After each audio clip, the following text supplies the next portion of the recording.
नमस्कार दोस्तों, स्वागत है आपका मेरे इस चैनल पर। तो आजकल हम ग्रामीण डाक सेवक से मल्टीटास्किंग स्टाफ के एग्ज़ाम की तैयारियां कर रहे हैं। अभी तक हमने 2 मॉडल क्वेश्चन पेपर सॉल्व किए। आज हम तीसरा मॉडल क्वेश्चन पेपर सॉल्व करने की कोशिश करेंगे। तो चलिए शुरू करते हैं। क्वेश्चन नंबर 1 से स्टार्ट करते हैं। Question number 1, how a sorting office is different from an RMS office. एक जो छंटनी ऑफिस होता है वो एक रेलवे मेल सर्विस से जुदा कैसा होता है, डिफरेंट कैसे होता है। तो इसका सही ऑप्शन मैं आपको देता हूँ, सही आंसर आपको देता हूँ। ऑप्शन 4 दिए गए हैं। इनका जो सही आंसर है वो है option number B, their location with respect to railway station. उनकी जो लोकेशन के हिसाब से, रेलवे में उनकी लोकेशन के हिसाब से उनका डिफरेंस होता है शॉर्टिंग ऑफिस और आरएमएस ऑफिस के बीच। क्वेश्चन नंबर दूसरा लेते हैं। Overseas order of philatelic stamps are fulfilled through. जो प्रवासी ऑर्डर होते हैं, डाक टिकट के प्रवासी ऑर्डर, वो किस के माध्यम से फुलफिल किए जाते हैं, भरे जाते हैं। तो इसका सही आंसर है option number B, Mumbai GPO के through, Mumbai general post office के through overseas order of philatelic stamps are fulfilled through Mumbai GPO. चलिए क्वेश्चन नंबर 3 करते हैं। Which of the following can not be send as book packet. इनमें से किसको जो book packet की तरह नहीं भेजा जा सकता है। तो इसका सही आंसर है दोस्तों ए, पुलिस डायरीज को जो बुक पैकेट की तरह नहीं भेजा जा सकता है। तो अगला क्वेश्चन करते हैं। Question number 4, where is the headquarter of Asian Pacific Postal Union. जो APPU, जो एशिया के पैसिफिक पोस्टल यूनियन का जो हेडक्वार्टर है वो कहाँ पर है। तो इसका सही आंसर है दोस्तों B, Bangkok. Asian Pacific Postal Union का जो हेडक्वार्टर है वो बैंकॉक में है।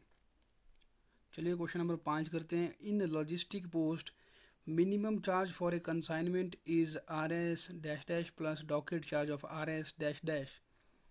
जो लॉजिस्टिक पोस्ट में जो मिनिमम चार्ज किसी आर्टिकल का होता है वो कितना होता है, प्लस करके डॉकेट चार्ज।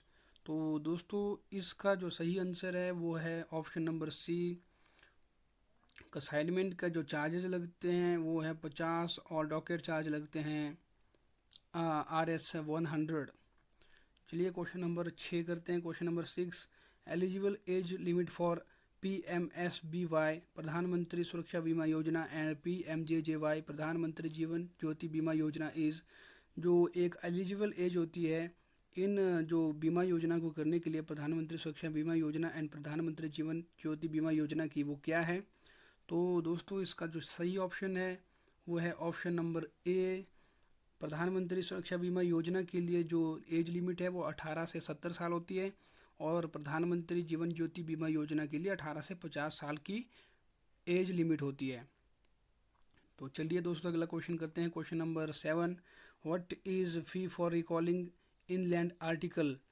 जो अंतर्देशीय लेटर होते हैं, अंतर्देशीय आर्टिकल होते हैं, उनको वापस बुलाने की जो फीस लगती है वो कितनी होती है। तो हमारे पास ऑप्शन दिए गए हैं। तो इसका सही आंसर मैं आपको बताता हूँ। तो इसका सही आंसर है ऑप्शन नंबर 20। जो अंतर्देशीय लेटर होते हैं, आर्टिकल्स होते हैं, उनको जो वापस बुलाने की जो फीस लगती है वो लगती है 6 रुपये। चलिए अगला क्वेश्चन करते हैं। Question number 8, if a parcel on being opened in the presence of addressee is found to contain the written communication not permitted by rules. अगर एक पार्सल जो एड्रेसी के प्रेजेंस में देखा जाता है और उसमें ऐसे कम्युनिकेशन, रिटन कम्युनिकेशन पाए जाते हैं जो कि रूल के विरुद्ध हो, तो उनके साथ क्या किया जाएगा। तो इसका सही ऑप्शन है दोस्तों option number D, each such communication will be charged with double the letter postage. तो वैसी कम्युनिकेशन जो पार्सल की जो एक्चुअल पोस्टल चार्ज होते हैं उसकी डबल चार्ज की जाएगी। अगर ऐसे कम्युनिकेशन पाए जाते हैं उस आर्टिकल, उस पार्सल के अंदर जो कि रूल के विरुद्ध हो, तो उस पर डबल चार्ज लगता है, पोस्टेज लेटर के डबल चार्ज लगता है। चलिए क्वेश्चन नंबर 9 करते हैं। Postal life insurance was introduced on. जो भारतीय डाक जीवन बीमा है वो कब लॉन्च किया गया था। तो इसका सही आंसर है दोस्तों ऑप्शन नंबर बी, जो पोस्टल लाइफ इंश्योरेंस इंट्रोड्यूस की गई थी वो की गई थी 1 फरवरी 1884 को। चलिए क्वेश्चन नंबर 10 करते हैं। IPPB launched on India post payment bank कब लॉन्च हुआ था? तो इसका सही आंसर है दोस्तों, आपको पता ही होगा, 1 सितंबर 2018 को 1 सितंबर 2018 को इंडिया पोस्ट पेमेंट बैंक जो है लॉन्च हुआ था। चलिए क्वेश्चन नंबर 11 करते हैं। A money order become void if not paid within. एक जो मनी ऑर्डर है वो शून्य हो जाता है, खाली हो जाता है, बंद हो जाता है जब तक उनको कब नहीं पे किया जाता है, कब तक? तो इसका सही आंसर है दोस्तों ऑप्शन नंबर सी। अगर 1 महीने के अंदर अंदर किसी मनी ऑर्डर को जो है पे नहीं किया जाता है तो वो वॉइड हो जाता है। चलिए क्वेश्चन नंबर 12 करते हैं। If there is a breach of condition in single post card of 50 paise posted in letter box, how much amount should be taxed? अगर जो शर्तों का उल्लंघन होता है एक 50 पैसे पोस्ट कार्ड के ऊपर, तो इसके ऊपर कितना टैक्स लगता है? तो इसका सही आंसर है दोस्तों ऑप्शन नंबर बी, 4 रुपये 50 पैसे का जो है टैक्स लगता है अगर एक पोस्ट कार्ड जो 50 पैसे का है वो शर्तों का उल्लंघन करता है। क्वेश्चन नंबर 13 करते हैं। APY scheme introduced in. जो APY जो स्कीम है जिसको हम अटल पेंशन योजना स्कीम बोलते हैं, वो कब लॉन्च हुई थी? तो इसका जो सही आंसर है वो सही आंसर है दोस्तों ऑप्शन नंबर बी, जो अटल पेंशन योजना स्कीम है वो 2015 में लॉन्च हुई है। क्वेश्चन नंबर 14 करते हैं। GPO is defined in dash of postal manual volume 5। जो जनरल पोस्ट ऑफिस होते हैं वो कहाँ पर डिफाइन किया गया है? पोस्टल मैनुअल वॉल्यूम 5 में कहाँ पर वो जो है डिफाइन किया गया है? तो इसका सही आंसर है दोस्तों option number C, rule number 6 में जो GPU का वर्णन किया गया है पोस्टल मैनुअल वॉल्यूम 5 में। क्वेश्चन नंबर 15 करते हैं। What is the tariff of A 150 gram speed article booked in Delhi GPU and delivered eight Thiruvananthapuram GPU? एक 150 ग्राम भार वाले स्पीड पोस्ट आर्टिकल की के ऊपर कितना चार्ज लगता है अगर वो दिल्ली GPU में बुक किया जाता है और तिरुवनंतपुरम में डिलीवर किया जाता है? तो इसका सही आंसर है दोस्तों ऑप्शन नंबर सी, 70 रुपये। उस पर जो है 70 रुपीज़ का जो है चार्जेस लगता है अगर वो दिल्ली GPU में बुक किया जाता है और तिरुवनंतपुरम GPU में डिलीवर किया जाता है। Now question number 16। Delivery norms for a business parcel for state from state capital to state capital is. जो डिलीवरी नॉर्म्स होते हैं एक बिजनेस पार्सल के इंटर स्टेट कैपिटल में, तो वो कितना होता है, कितने दिनों तक इंटर स्टेट एक बिजनेस पार्सल पहुंचता है?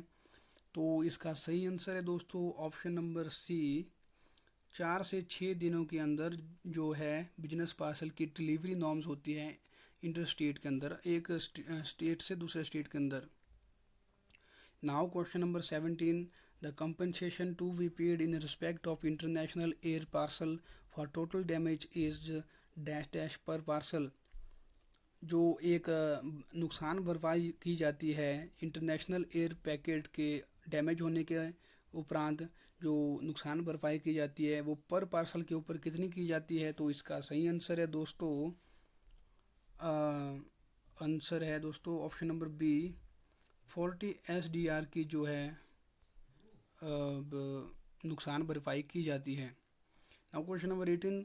Customs and regulation form number dash dash is used for article with value 350 SDR।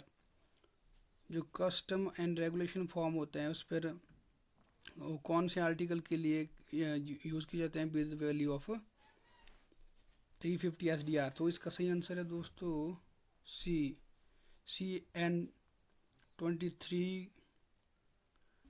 Now question number 19। Registration tariff international air letter is. जो रजिस्ट्रेशन चार्ज होता है इंटरनेशनल एयर लेटर के लिए वो कितना होता है? तो इसका सही आंसर है दोस्तों ऑप्शन नंबर सी, 70 रुपये का चार्ज लगता है एक इंटरनेशनल एयर लेटर के ऊपर। Now question number 20।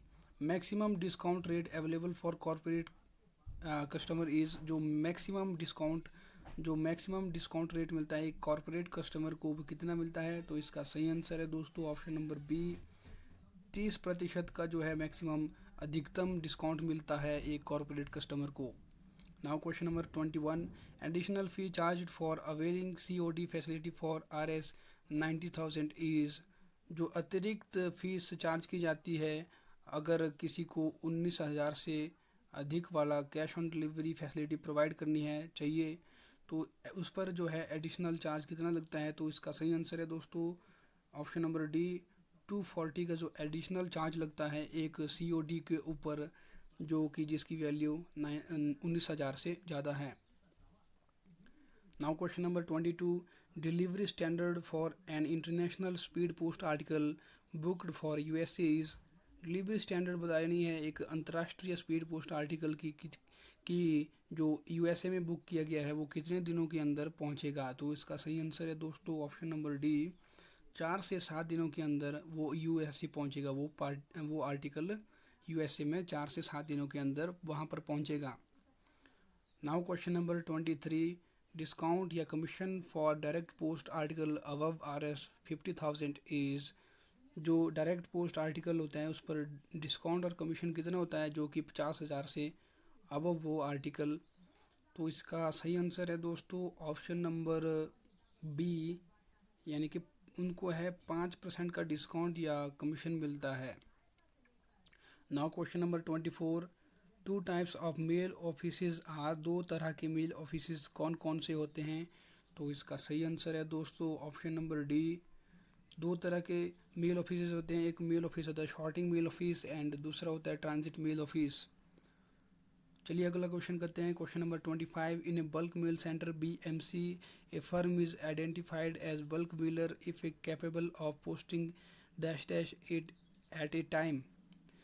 Bulk mail जो सेंटर होता है वो एक बल्क मेलर सेंटर कहा जाता है अगर वहाँ पर कितने जो अनरजिस्टर्ड आर्टिकल एक टाइम में पोस्ट किए जाते हैं। तो इसका सही आंसर है दोस्तों ऑप्शन नंबर डी, अगर 5,000 से ज़्यादा अनरजिस्टर्ड आर्टिकल या 250 से ज़्यादा रजिस्टर्ड आर्टिकल को पोस्ट किया जाता है तो उस बल्क मेल सेंटर को बल्क मेलर कहा जाता है।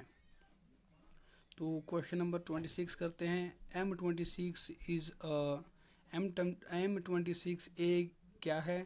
तो उसका सही आंसर है दोस्तों वो है trial card. M26A trial card है।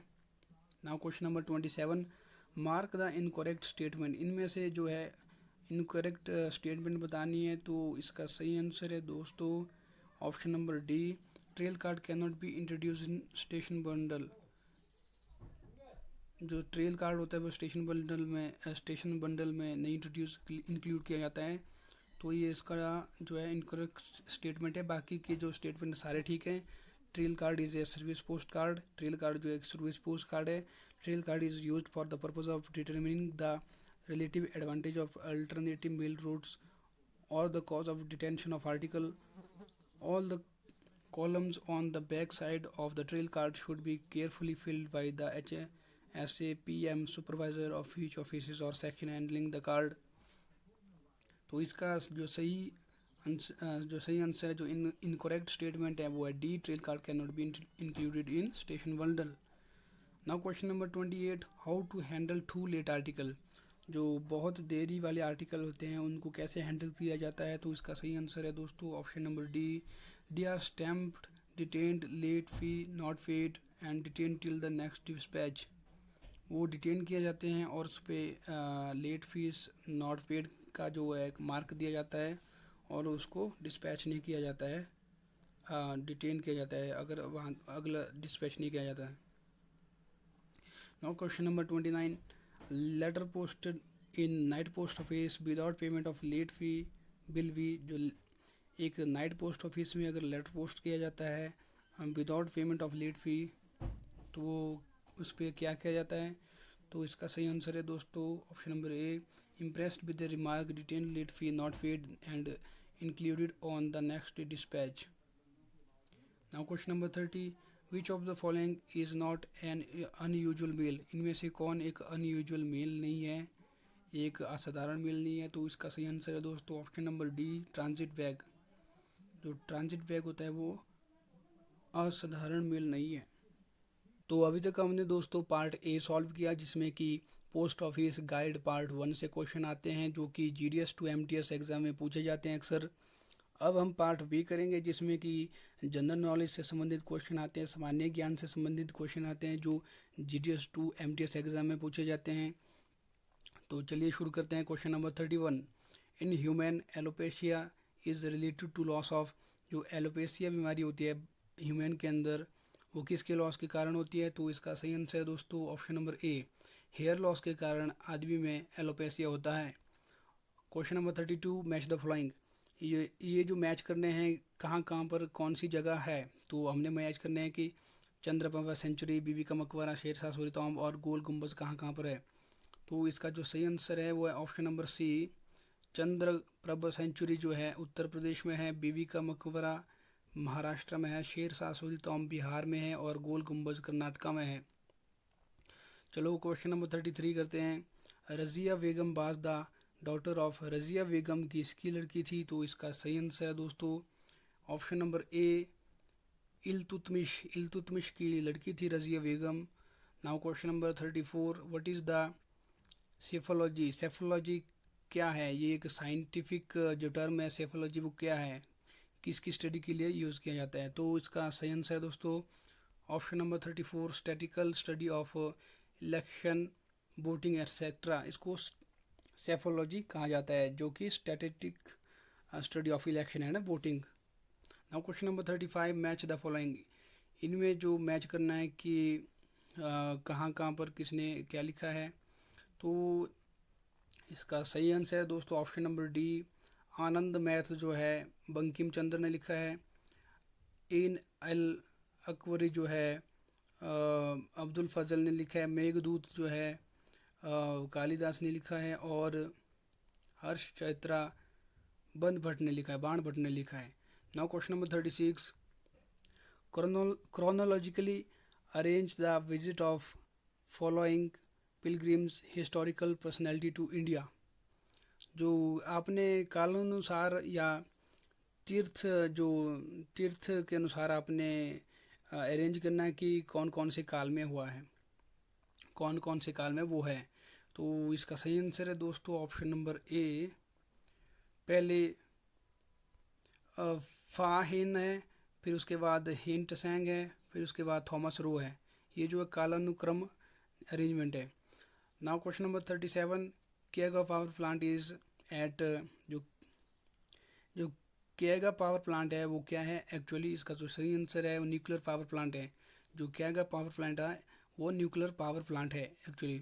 Now question number 38, Anasuya who gave sermons to Sita, the wife of Lord Rama, during their banishment to forest, was the wife of sage। जो अनसुईया है तो वो किसकी पत्नी है? तो इसका जो सही आंसर है वो है option number A, Atri. Now question number 39, the second largest mangrove forest of India is. दूसरा मानव निर्मित जो जंगल है वो भारत का वो कौन है? इसके जो सही आंसर है वो है ऑप्शन नंबर डी, भितरकनिका जो है भारत का सबसे बड़ा मानव निर्मित दूसरा फॉरेस्ट है, जंगल है। Now question number 40, Shigmo is one of the prominent festival of the dash dash. जो शिग्मो है वो किसका प्रोमिनेंट अच्छा एक फेस्टिवल है? तो इसका सही आंसर है दोस्तों ऑप्शन नंबर 40 का option number C, Konkani Hindu community का जो एक प्रोमिनेंट फेस्टिवल होता है शिग्मो। तो ये था दोस्तों GDS टू MTS के एग्ज़ाम से रिलेटेड मॉडल क्वेश्चन पेपर। आज हमने पार्ट 3 किया और फ्यूचर में भी ऐसी वीडियो बनाता रहूँगा। अगर आप मेरे चैनल पर नए हो तो सब्सक्राइब करना ना भूलें और कमेंट सेक्शन में बताएं कि आपको किससे रिलेटेड क्वेश्चन पेपर वाली वीडियो चाहिए। तो धन्यवाद मेरी वीडियो देखने के लिए। Bye bye.